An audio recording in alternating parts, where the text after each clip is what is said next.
this was an incredible experience, as I was able to take students from Wheelock along with Dr. Joyce Hope Scott right back to the campus that I left when I was about 8 years old, when I first left Ghana. I'm Rose Blanson-Austin.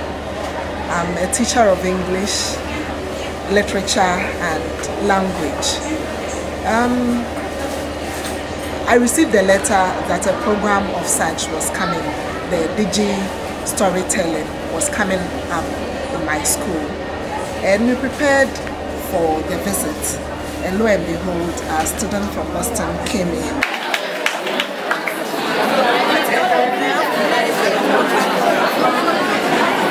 Like analysis stories and other stories. So it's a very big project. So if you see them around, they are going to be with us in the school for 2 weeks. I give the mic to their leader. Introduce yourself. Good morning.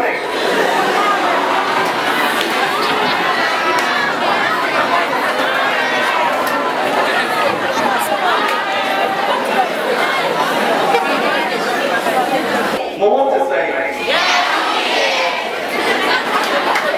we are going to free half Cape Coast, and head down in the what we call US.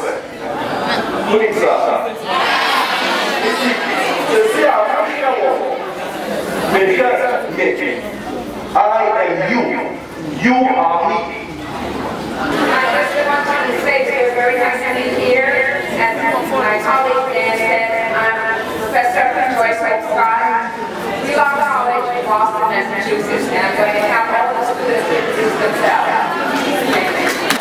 Good morning.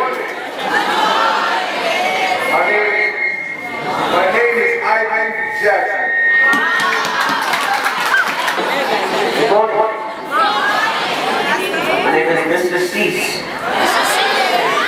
Good morning. My name is Jackie. Bonjour.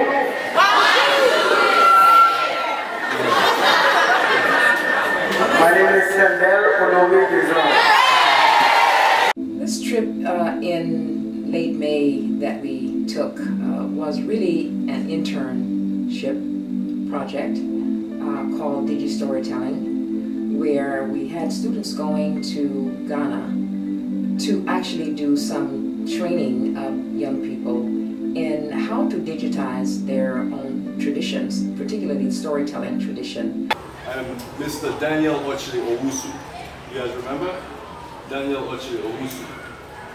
And again, my story is that I was born in Ghana. I was right here in Cape Coast. It's called the New Side. Is it still here? The New Side. Okay. I lived on the New Side. And at 8 years old, my father went to study in US. And so we went to US. And I became a teacher of film and television. But what I noticed in US, and then especially when I've come back home to Ghana as an adult, is that we are not telling our own stories. Why is that significant? Why is it important? People around the world are making decisions for and about you, using the information that they get from stories that others are telling. Why is that dangerous? Because we might not tell the story well. Okay. And if they do not tell the stay up, please. If they do not tell the story well, what are some consequences of that? The story would not be understood. The story will not be understood. Thank you. The story is supposed to be interesting, but it's supposed to entertain the people watching or hearing it.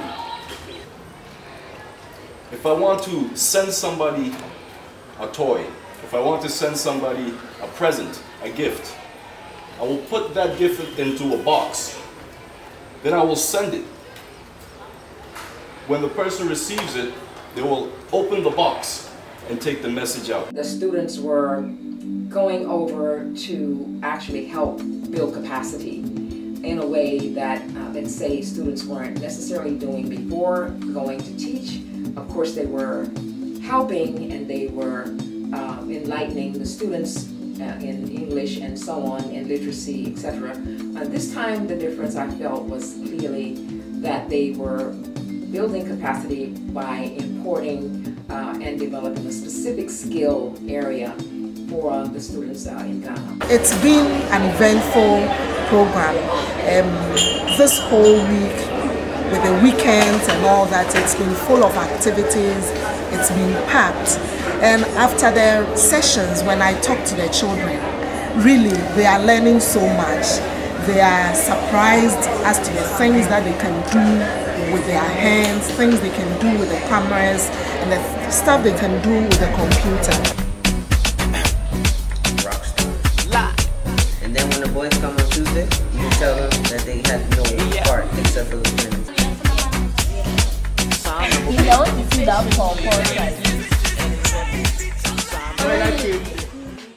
You see, you know? Corner stand up, right? This happiness, yeah, that's good happiness. But then you get a close-up and you see all of these things light up. That's a different type of happiness. What to do is we're going to start off with the wide shot. So one of the things that we were teaching the children was how to use cameras. So we taught them basic skills from how to turn on the camera, to how to record, to how to stop. If the battery was dying, we taught them, well, how do you change the battery so that you could continue to roll. We taught them camera angles, zoom in, zoom out. We just really wanted the children to have basic skills that they needed to be able to produce pieces. Can you guys remind me what that is? Gives us information about the location and where we are. Yes, location and where we are. So that is what we're going to do first. Do you guys have your partners? I want to record scenes for about 3 or 4 seconds so you have enough things to edit, okay? So what I'm going to do is we're going to just go around and you guys will all turn on the camera and I'll see if you guys are doing it correctly. Good job. Is it stopped? If it's green, it means it's stopped. If it's red, it's recording. It's green? Yes. You did a good job. And now I'll turn it off. What I thought about the kids when I was going in was that they weren't going to be ready to be learning. When you see a lot of like media stuff, you see that all these kids are like starving or they're hungry or there's something wrong with them. When I got there, I realized that they were hungry but not for food, for learning. They had this huge yearning that they wanted to learn, and they even came in on a Saturday and Sunday to be able to learn. So these kids were ready to take on anything. See on the line, the space, in between. It's been very educative. I was fortunate enough to partake in the first 2 lessons, and I was surprised myself the kind of things that we could learn. You know, apart from the fact that I'm a teacher, I'm a parent, and I'm lucky to have my daughter Samuela Chiakwo Utute as a participant. And when she comes home, she's fidgeting with everything. My camcorder, my iPad, she's trying to do so much. And I look at it and I'm like, oh, previously she wasn't doing all these stuff with my iPad and with the camera. The camera has been lying idle for over 4 years now, but suddenly she's found it useful. The idea of recording their own stories is so important, very important to us. My colleague Dan and I, and the students, we all felt, even before leaving, that there's such a richness, such a rich oral tradition in Ghana. The proverbs, the stories, Nancy, and so on, and just the philosophical and sort of metaphysical basis that the society is built on that grows out of the oral tradition. It's so important because with television and movies and Hollywood and Nollywood and all sorts of quote-unquote interference from the popular media impacting students' lives every day in Ghana, we feel that it's just very important to capture that richness and to show them how to do that. If I move, you move. Come on, just like that. If I move, you move. Just like that. Well, there was this one elder. She was so old that no one could remember when she was young. And everybody loved this elder. They called her Elder Mother. Whenever the babies were born, Elder Mother, she would whisper in their ears. And when the babies grew to be tall babies, Elder Mother would still give them words of wisdom. If it is told in a story and as some format, it makes it interesting, it whets people's interest, it sustains interest, and it kills the boredom. So it makes it fun. They also get to go to view and honor the Honorable Dr. Kwame Nkrumah, the first president of the Republic of Ghana. And Dr. Kwame Nkrumah is very important, very significant to world history because Ghana was the first African nation to gain independence. And that led to others following. And he was a Pan-Africanist. He is somebody who was concerned for the plight of black people all over the world, not just Africa. It's important for the young people to go to and to honor Dr. Kwame Nkrumah. So he came here and stood right here, and this is where he announced the independence of Ghana. And as you can see, he's pointing like this, which means forward ever, backward never. And so they've captured that in his statue there. And he's wearing the same kind of clothes, the traditional clothes.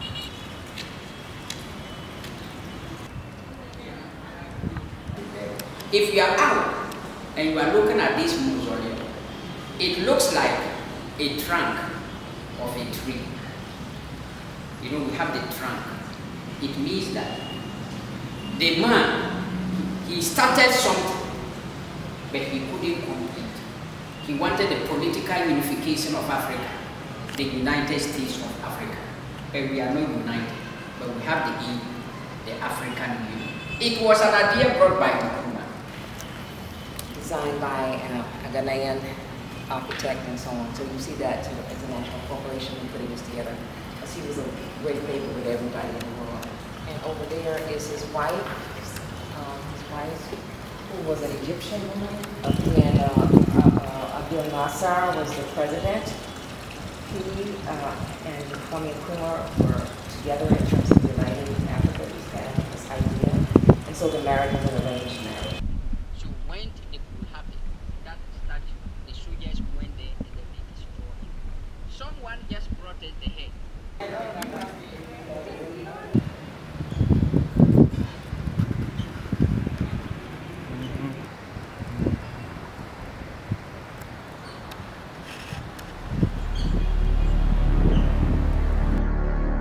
During this service learning program, it's not just a matter of these students going and teaching. They learn quite a bit, and besides engaging with the students that they are teaching, they also get to see the significance of the country Ghana, what it has meant to world history. They get a chance to go visit Elmina Castle or Cape Coast Castle. These are two of the first slave forts. And they get to go into these places and see what our people went through but overcame. And so I think it's very important to see that historical aspect of the Ghanaian culture.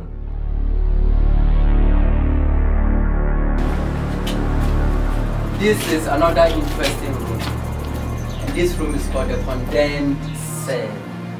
That's the word, condemned. Here was for the trouble. Not trouble. They were fighting for their freedom, but for them it was wrong. So those guys were rewarded in this room to death. Probably asthma and also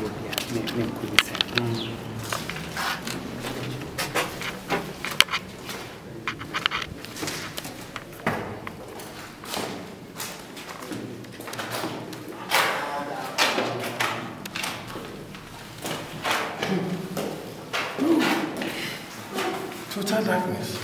And I got to go to the Cape Coast Castle, and I had heard a little bit about the stuff that went down in the castles, but I never really had the chance to experience it. And when you go down into the castle, you really get the feeling that really bad things happen there.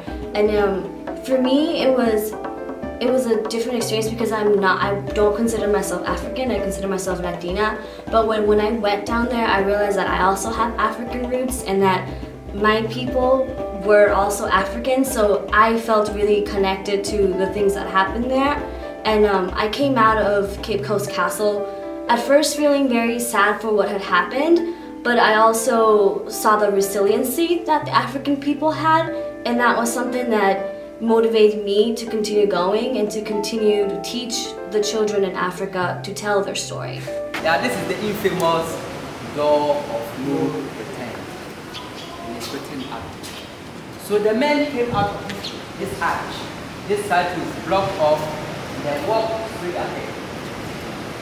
But believe me, this door is now big. Because at first it was short, skinny, so before you could enter, you crawl or stood before. The women were held close by the door, so please wait. Before reaching the female slave that they fed them food. Yeah, now we can go to the female dining.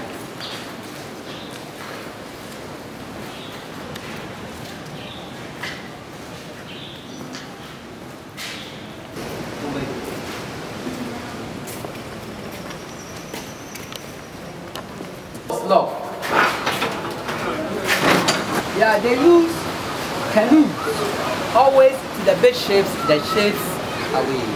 One is symbolic. And its real meaning happened in 1998. Ghana celebrated Emancipation Day.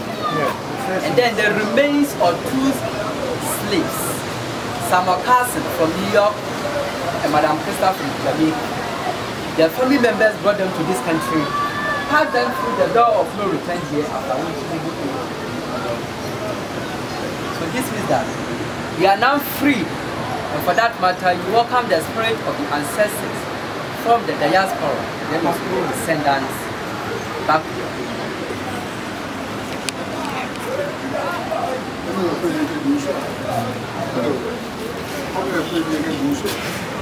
Around this castle, anchor about 600 meters and even further. So the fire travels far away. Always, they can eat them, the bed shapes, the shapes on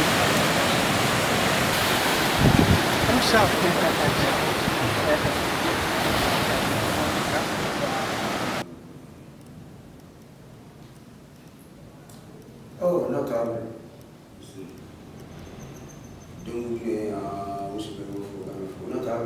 But when Europeans got to know about this religion, they brought in more missions, okay, to come and combat the powers of this one by preaching the gospel of God. So people saw Christianity as a shrine of salvation. So we accepted that one, then abandoned. I am very proud of the Wheelock students, and each of them had taken on not just the tasks of teaching and learning with the young people, but there were outside projects that each of them decided they were going to take on and work on. I just want to focus on one for the moment. Alameen, I call it the Alameen project. There's an orphanage and dance and drum troupe, Sankofa drum troupe. And it's an orphanage. It takes young people in, children in, who are homeless, and it teaches them music and dance. And the place also preps them, gets them ready for exams for school, and they get to live there at the orphanage. And so they need help, and Alameen decided that what he was going to do was to take us all on a visit, and we were going to produce a video that the Sankofa Children's Home could use to raise funds. So I hope you all enjoy this part.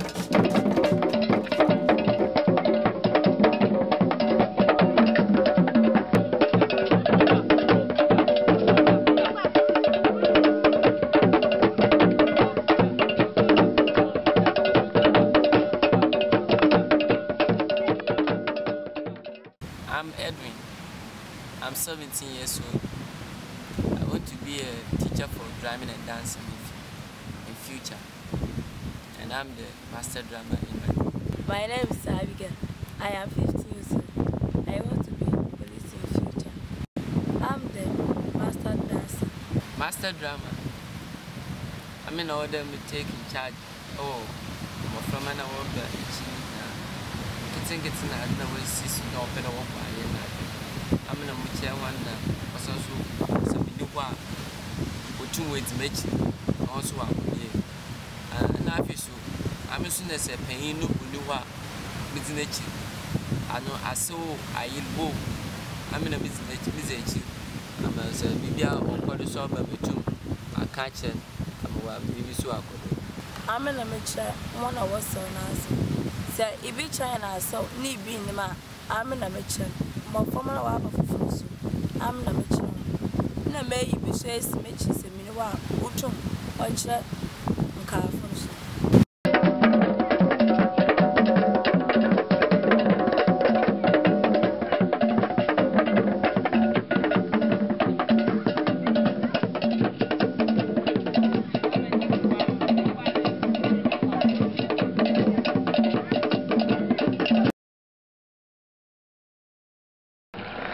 Look at your tour guide.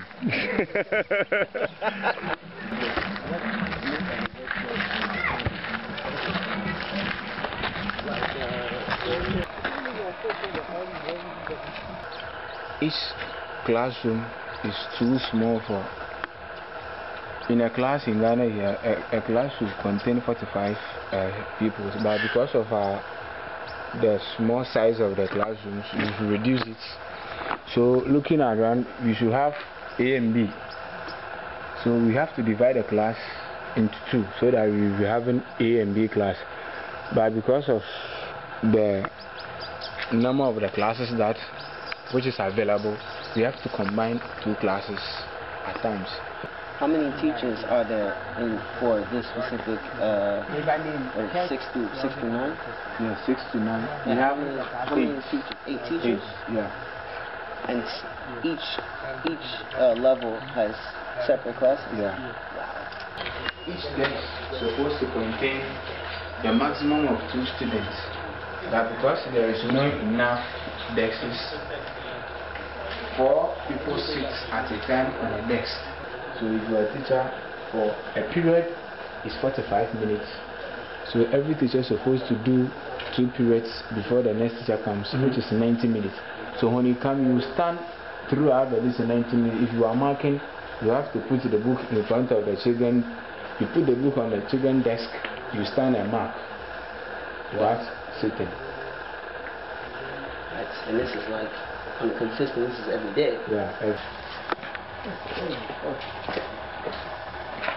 The system in Ghana, if you're not well educated, I'm sorry that it's quite difficult for you to find a work to do. So if you train all this one and give them some skills and everything, they can work for themselves so that they can be less children on the street. So that's why I try to open this one for free so everybody can come in and learn and go home. Because I grew up on the street of a castle. That's the place I make the Aima and the husband. Yeah. The boys' room. And so how many of them will be in here?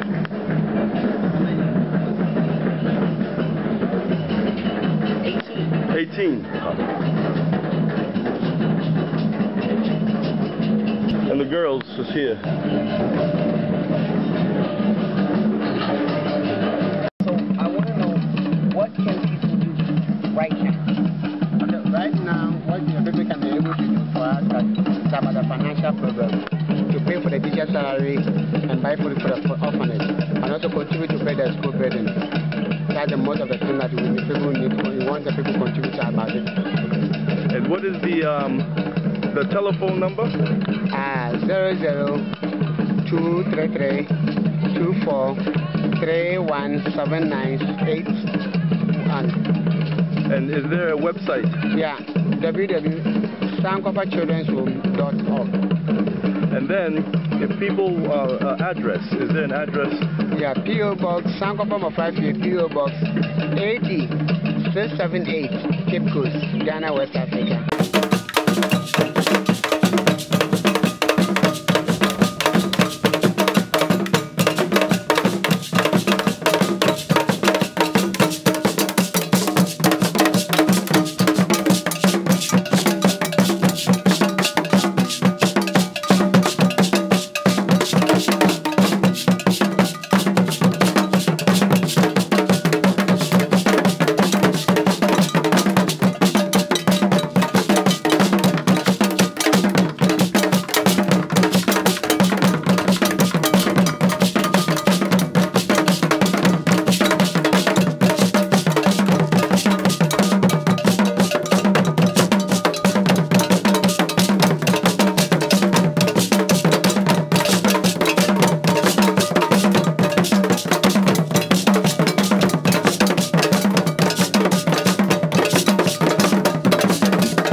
Go baby,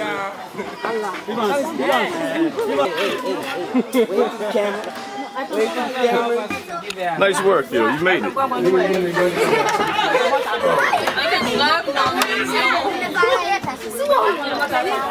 1, 2, 3.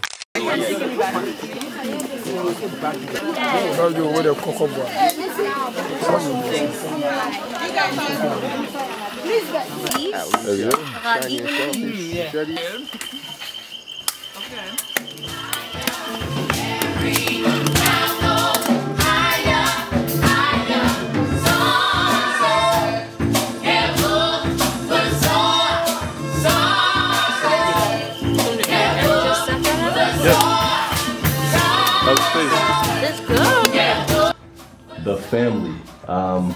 It's so wonderful each time that we go.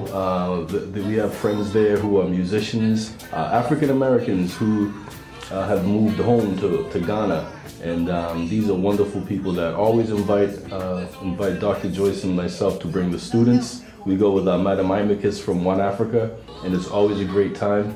This group sings conscious, beautiful African American music. The family is very special for us because it gives us a time for the young people to feel a little normal after all the intense learning and teaching that they do.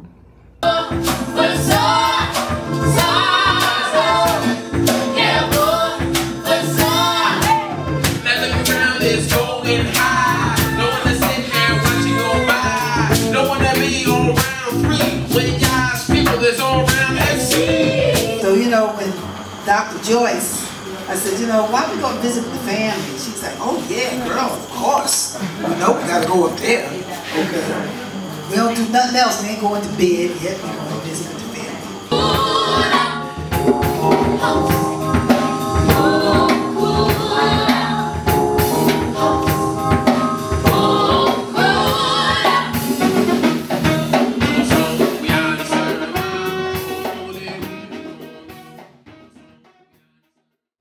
It's very important to Dr. Joyce Hope Scott, myself, and Wheelock College that there's safety and comfort on these service learning programs, especially this one to Ghana and West Africa.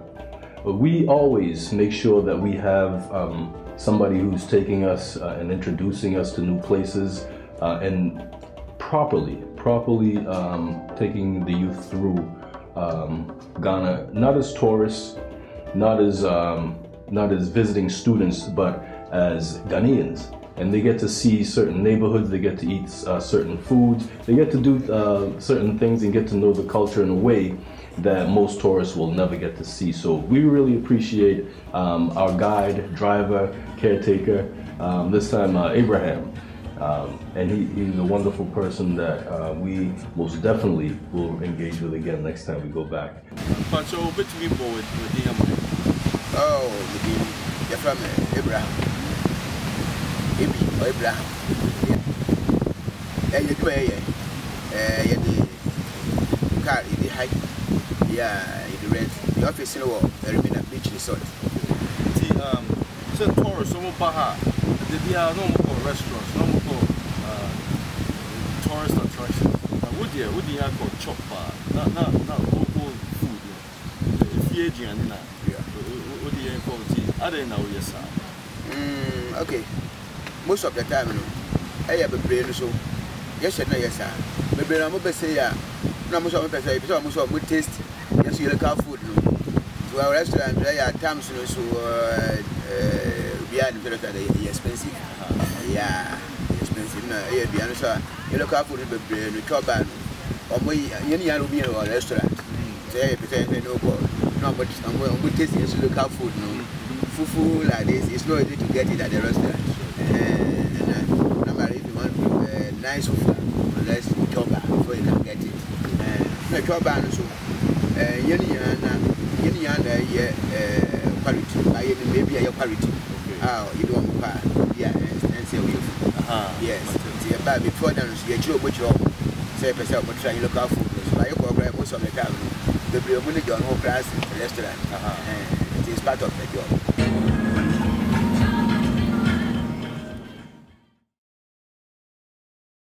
They live in here before. Ever come up here and walk? Oh man, them things, they can go wherever the hell they want. We put it, we have a fresh chicken that we use it to feed them.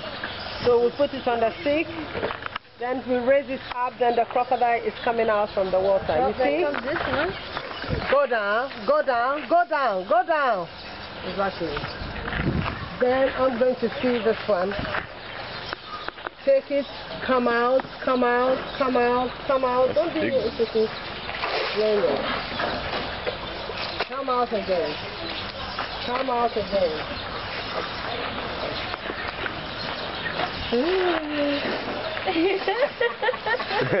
You gonna do it? You ready? Good, feed him. Yeah. And then put it out. Can you see it? Come out. Put it on the nose. And let's do things together.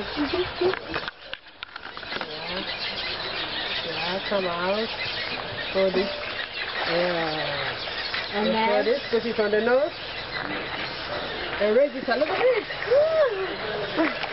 Oh, it's gonna eat the stick. Ah, there you go. Have you got it? I've got. So when we are feeding, then you can video. That will be very nice because you can see it's real. People thought it's not a real one. Can you feed him before I go up? Okay, my turn? Your turn. Never been that scared in my life. One leg, Power. another leg there. Yeah. One leg under, over. Exactly. Then you go down. Don't see that it's just cover it. Touching the real crocodile. The next is touching the real. No, you don't want to feed the big one, huh? No, this one is out. I'll give this one small for him to eat because. Look at that tongue. Now can I give food? Yeah, then put it on the nose and give it to him. Hey, I just better come. How you feel? I'm going to Disney. Yeah, I'm good. I'm good, Disney. The big one in there is, you see, look at the other one coming from the back. Don't mess with it. Don't play with the thing. Just put it down so we can get it. You're gonna eat me. Hello everyone, my name is Jackie and I am a student of Wheelock College. Right now at this moment I am sitting in Cape Coast, Ghana. Today I want to invite you on a tour of a school located in Cape Coast, Ghana called Ayansuru Akoma International Academy of Art and Sciences.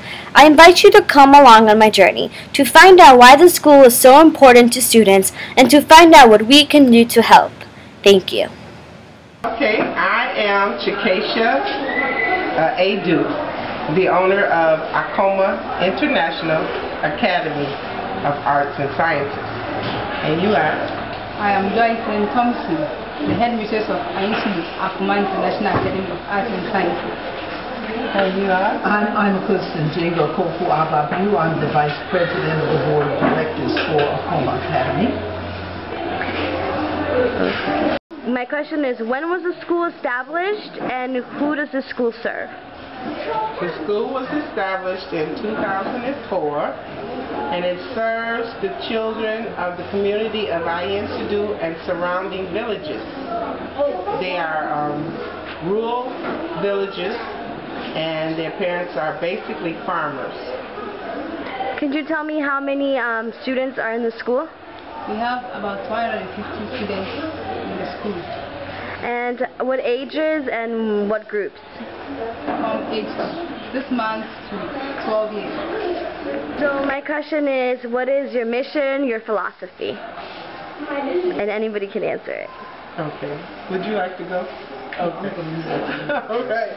Well, our mission is to serve the children, of course, no matter their economic status.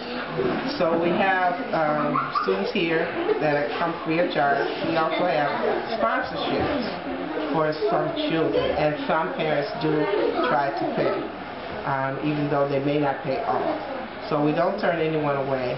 We are guided by the Nguzo Saba as our main principles, which are the 7 principles of Kwanzaa also. Students learn a Ghanaian syllabus, which is Ghanaian curriculum. We will learn also French and some of basic Kiswahili, and we learn a Ghanaian language, which is the Fanti, and also we learn cultural dances too.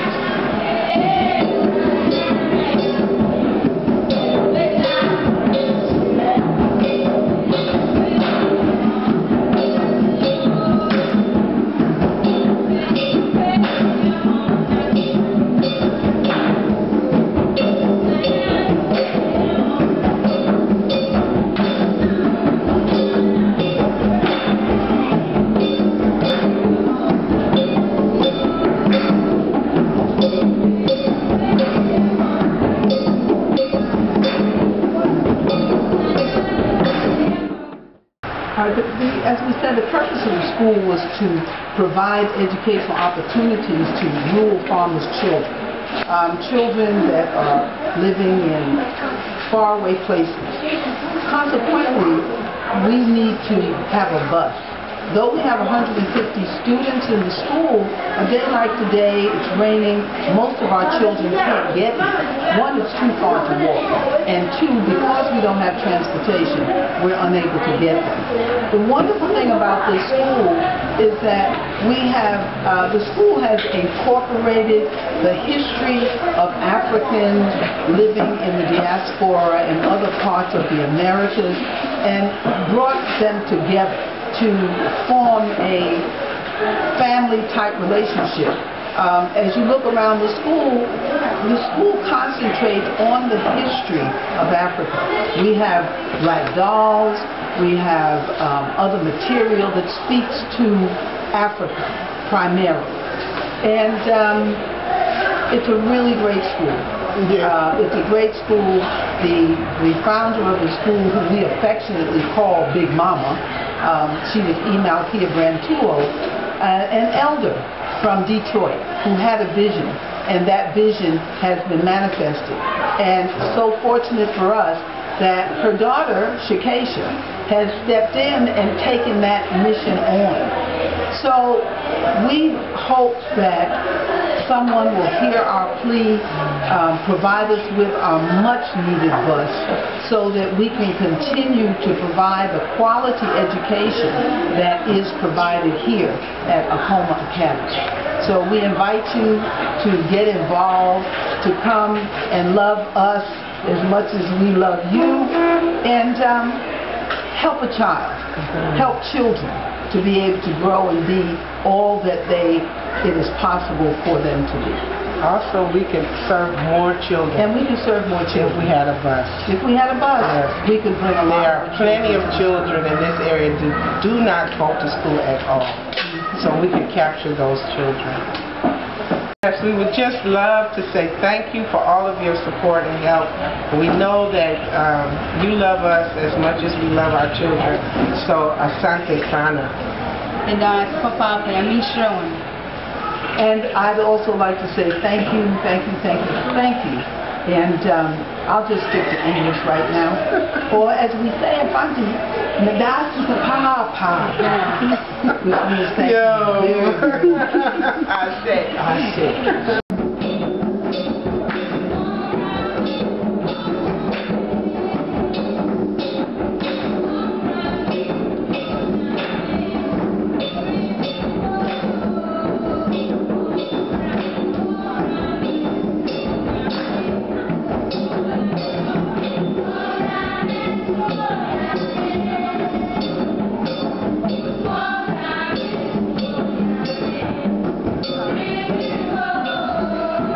So one of the things that we wanted to teach the children, and that it was very important for us to teach them, was that they had to learn how to tell their own stories.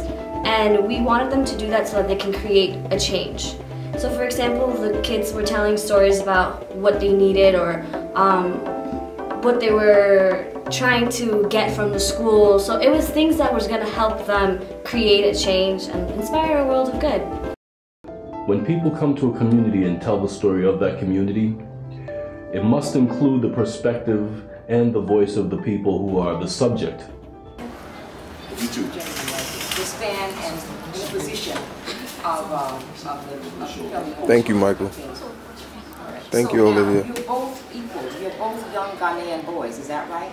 And I am an African woman, African American woman. So I'm taking and I'm doing a story from this angle, but he's the speaker. He's the focus of my camera in my story. But suppose I move him. I put a white person there, and I am also white. You follow me? Okay? So now, we call it gaze. Whose gaze is being used? He is now white, a European. I am a European, and I am filming a story about him, who is an African boy, but from the white boy's perspective. Do you understand? This is what happens in films like this. This is what happens in Hollywood when Hollywood makes your films about you, about Africans, about us. You know, it's always the gaze of the white person because they don't have the story being told by the African person or the black person. So what is Tarzan in general? What is the movie saying again about Africa? We named 5 things. What are the 5 things?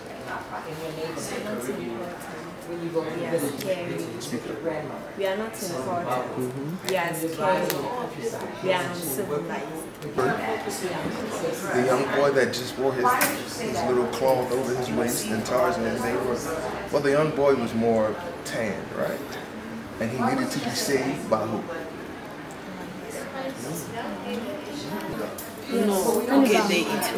Yeah, that's how they dress. But are they here in Africa? Yeah, some are here now. Where? I don't know, but I know they are here. Are you easy to manipulate? Can I trick you real easy? Give me $1. What? You know, that's what I saw in the film. You're easy to manipulate because you're African, right? No, I can't trick you. And that's one of the myths that's being shown in that film. It's saying that blacks that's in Africa are easy to manipulate, easy to control. When you go to the slums in Cape Coast, you can see people dressed like that. Dressed like that, with no top, just little shorts like that. Where else can you see them dressed like that? If I go to Tamale again, I'm taking a trip, remember? Tamale, you told me that setting reminds you of the North. If I go there, will I see a little boy dressed like that? So when we're talking about the message, we're talking about the majority of... In your neighborhood, where you live? It wasn't really about the nature. Do you see little boys dressed like that? Was it about the nature? So when you... There's a better way. Although maybe they are working... Speak up, okay? Speak up. So although maybe they are working with them, at least they should be well dressed. Let me stop you there. That's a good point because when we saw in the show that Africans, they wouldn't dress well, correct? So you're saying if they would dress more appropriate, more respectfully, like Africans are dressed, then it would make the show positive. So it's here to learn about you guys and to learn about how you guys do things. We had students at our hotel yesterday who wanted to come learn from Ghanaian business schools. How did you know that the show took place now? Because of how the environment and how the place was. State your case. Why do you believe that it took place now? Okay. Why do you believe it took place? Place in Africa because, like, if it took place in Europe, that will not be the environment of the place in Europe. So, like, what do you mean when you say the environment? The forest, how the road is. Okay. That place is not well developed. If you look outside your window, how do you know you're in Africa? Because of the tropical sun and how there's so many trees around. Does it look like the jungle outside this window? No. But is it developed? But it's Africa. They had to take it from somewhere. any and everything that you can think of has come from here. So when I ask you guys to speak up, when I ask you guys to talk, when I ask you to scream, it's because the greatness is here. For me, this is very important that I'm able to go back to Ghana and in the long run back to West Africa to bring back the knowledge of media literacy and the skills of media production, and accompanying that with our own indigenous storytelling. I think that we can start to really tell our own stories, and it will have an effect. It is important that we Africans tell our own stories. Okay, something that I would like the kids to be able to do, or that I wish that they learned from me, was to work hard, one thing, and to tell their own stories. Not to allow big media corporations or just Hollywood stories to be what defines their culture.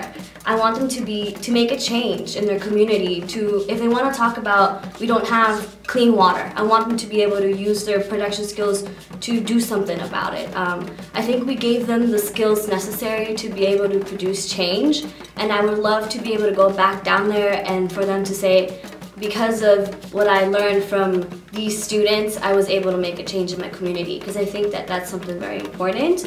And I think that these kids have great potential, and if they continue to do what we taught them, they will definitely make a really big change in the community. My name is Ezra Bodo, reporting from University Junior High School, Cape Coast. I have with me is Salome. Welcome to Smoke. Our main issue we'll be discussing for today is about the strike action that took place in the school. The news in detail.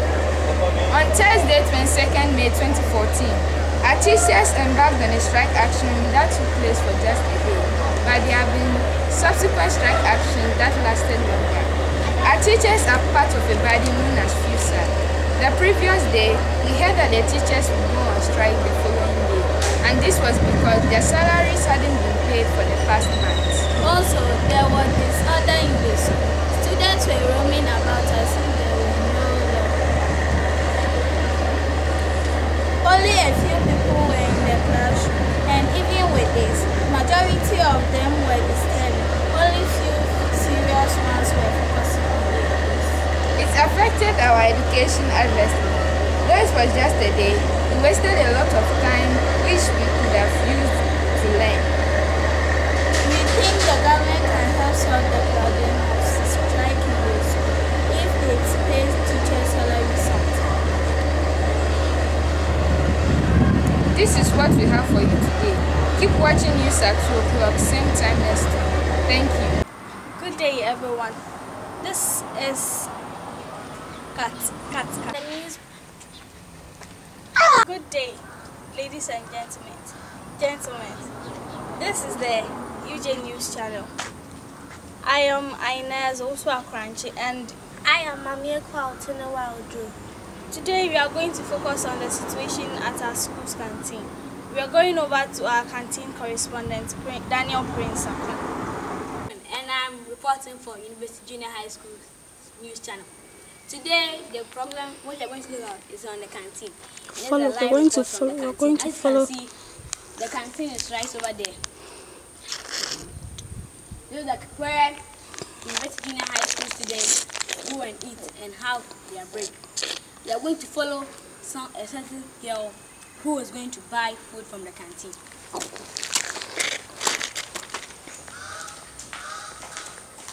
How much is the pawpaw? 10 Ghana cedis. It's so expensive. Okay, I'm buying it. Thank you. I can only stand because there are no seats for me to sit on.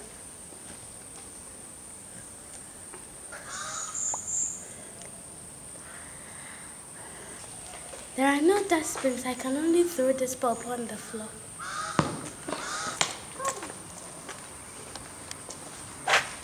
My tummy hurts. Maybe because of the pawpaw. I have to go to the clinic, the sick people. How are you feeling? How was the food? Not nice at all. What's wrong? Why are you holding your stomach? I'm somewhat upset. And I think it's because of the pawpaw I ate. And where were you standing? Where else you were eating? Because there are no seats for me to sit on. All the benches there are broken. Hasn't the school given quite money from you children to make you do it well? I really don't know. You may have to talk again. This is Prince Daniel and you are going live from the canteen. Back to you guys. Okay? I want you to look at how others look at us. I want you to think about how we look at ourselves. As a child, I'm watching this and this is my hero.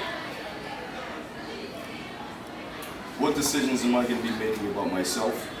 What decisions am I going to be making about people who look like him? And what consequences come from that?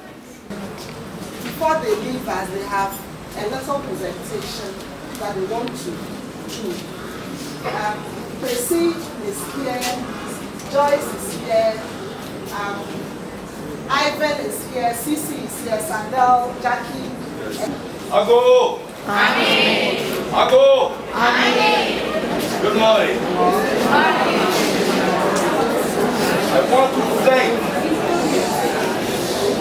I want to thank the students that we work with. You all have started something very important. The world has been telling our story, and there have been consequences for that. This is the day that it changes. Want it? Want it? The group that we work with from your school, they are charged and responsible with spreading the knowledge that they have received from us, so that you all now start to tell our story. And there will be great, great results from that. The world is going to see us differently. The world is going to make decisions about us differently. And we are now going to show our power. Please, your chant that you have with it, we are, please. We are great and powerful. We are Great and powerful. All of you. We are great and powerful. We are great and powerful. On behalf of our institution in Boston, Massachusetts, which is Wheelock College, we represent our president's greetings to you, and I want to thank the headmistress, Madame Frempong, and I want to thank Sister Rose Austin also, and all of you for your wonderful participation, all of the staff and friends and students who've been very, very supportive and who have worked in spectacular formation this entire week. You are the leaders of tomorrow, and you've shown your leadership, your great ability, your great knowledge and your skill. You are very, very bright students, and when we return to Boston, we will make sure we spread the word about how bright, how intelligent, and how very, very committed you are to improving and learning.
gods may be, but mine conquered the soul. And it felt such a circumstance. I have not wished nor cried aloud. Under bludgeoning to change, my hands bloody but I'm bound. Beyond this place of wrath and tears, roof with the heart to shade. And yet the menace of the years, find yourself, find me unafraid. It matters not how strong.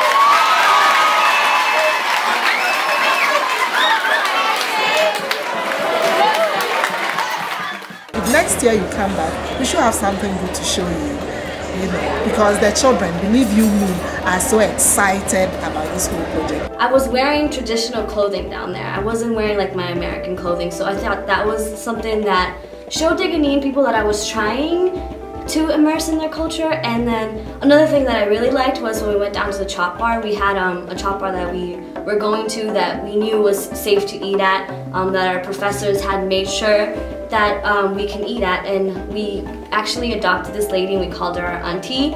And for the first time I got to try fufu with like this spicy soup that had crab in it. And at first, I'm not gonna lie, I was really scared because I didn't know what it was. And I was like, oh, this is gonna be too spicy, I'm not gonna know how to eat it. But at the end of it all, I actually enjoyed it a lot. And every time we kept coming back, our auntie had different types of food for us to try.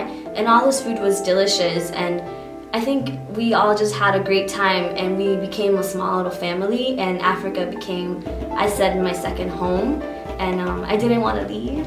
In the future, we see this as an ongoing project that is going to be institutionalized. In fact, it's going to be called the West African Digi Storytelling Institute, which is Anansi Sim, essentially, as the title. Anansi is such an important character metaphysically, oral in the oral tradition, spiritually, and so on. So it's an appropriate name, and we expect to, starting next year actually, to have our first institute where the students that we worked with this year in Ghana will have done some documentaries on their own. They will present those in a more public forum. We'll be working with students in other countries, and this idea of the Anansi Sim Institute, the Digi Storytelling Institute, will be a place, a project in West Africa, housed in Ghana, where students from across the West Africa region can ultimately come to present their work in digitizing the oral traditions and their documentaries of their culture and their legacy. And we feel that that is indeed a great capacity building opportunity that we will have left there in West Africa.